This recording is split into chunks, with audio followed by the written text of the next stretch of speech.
ઈડરમાં SMC ટીમે international call centre પર દરોડા પાડ્યા હતા. ઈડર બવા રો ભાજપના પૂર્વ ઉપપ્રમુખના કોમ્પ્લેક્સમાંથી ઇન્ટરનેશનલ કોલ સેન્ટર ઝડપાયું છે.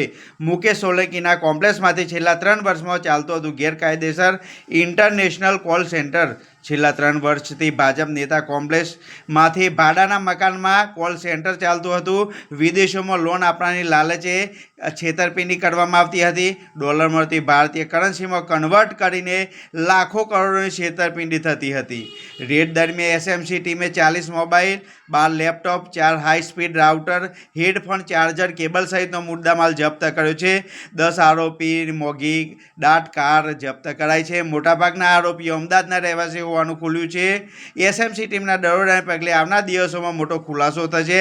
ઇન્ટરનેશનલ કોલ સેન્ટર મારફતે વિદેશોમાં કરોડોની છેતરપિંડી થઈ હોવાની શક્યતાઓ. ઓનલાઈન ક્લાસીસના નામે ઠગાબાજોએ ભાડા કરાર કર્યો હતો. ક્લાસીસના નામે ઇન્ટરનેશનલ કોલ સેન્ટર ઝડપાતા સ્થાનિક પોલીસ પર સવાલો ઉઠ્યા છે. 10 આરોપીઓની અટકાયત કરી અન્ય સાગરીતોને તપાસ હાથ ધરાઈ છે. આવનાર દિવસોમાં એસએમસીની તપાસમાં છેતરપિંડી મામલે મોટા ખુલાસા થવાની પણ શક્યતાઓ સેવાઈ રહી છે. ત્યારે સાબરકાંઠા જિલ્લાથી મહત્વના સમાચાર આવી રહ્યા છે. ત્યારે ઈડરમાં એસએમસીની ટીમે ઇન્ટરનેશનલ કોલ સેન્ટર પર દરોડા પાડ્યા હતા. રાસ કમલસિંહ પરમાર, સાબર